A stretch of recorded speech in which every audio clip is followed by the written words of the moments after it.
Ah, January, the dumping ground for studios trying to unload their horror films that wouldn't fare too well in October. My first movie that I saw in 2020 is a real gem. It's The Grudge. You know, the remake of a remake of a remake.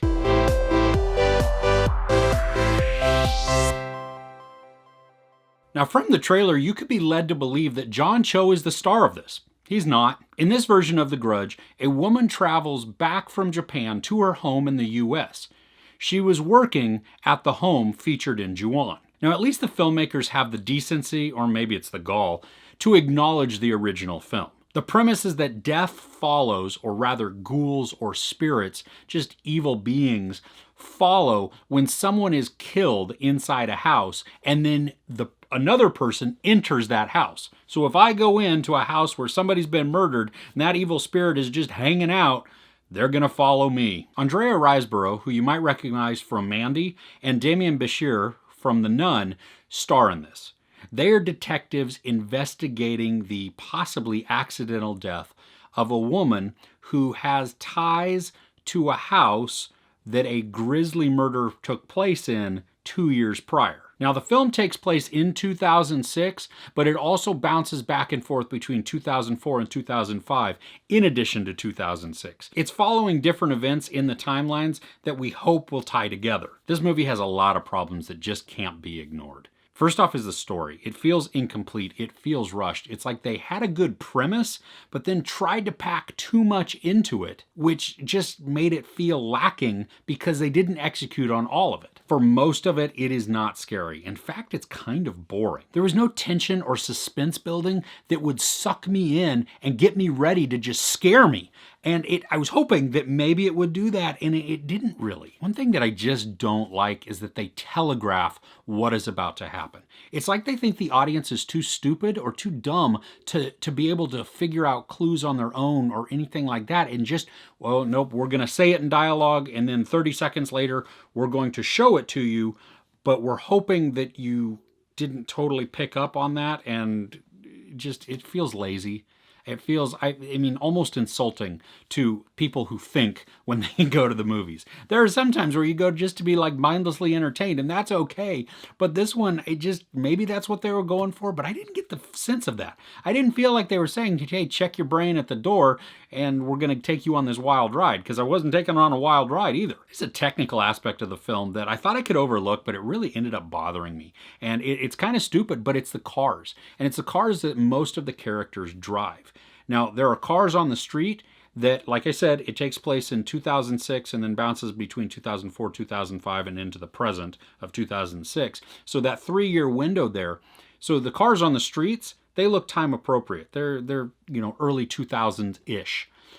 The cop cars, at least the two that the two detectives drive, are from the early 80s, if that, maybe even late 70s.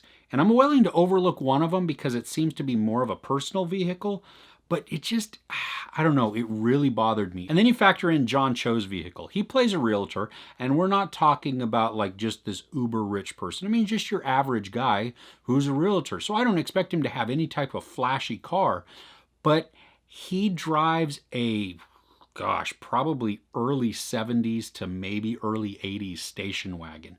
And it just feels out of place. I'm not saying that that couldn't happen, but when you see all of those three vehicles are all old and seemingly out of place for the time in which the film is taking place, it just felt weird to me. Lin Shaye makes an appearance in there, and if you watch horror films, you may recognize the name, you may recognize her face, and for a brief moment, I really thought that they were trying to push The Grudge into the Insidious universe. Thankfully, they weren't. She just happens to be the same person in this that she is in those. Not the same character, but she just makes an appearance. And I think when you get typecast as somebody like that, or you play an iconic role in a different horror film, and then you play it in this one, it just becomes a little odd. I mean, it's like putting Jamie Lee Curtis, taking her from Halloween, and then putting her in, well, Prom Night.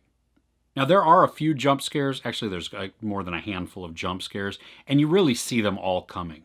But to their credit, there were one or two moments where they used some subtlety with just a little bit of movement in the camera or from in the background there. It did cause a little bit of a chill to me. So I'm not going to just outright say, nope, absolutely no part of this was freaky, creepy, even mildly like, ooh, give you the little bit of the heebie-jeebies.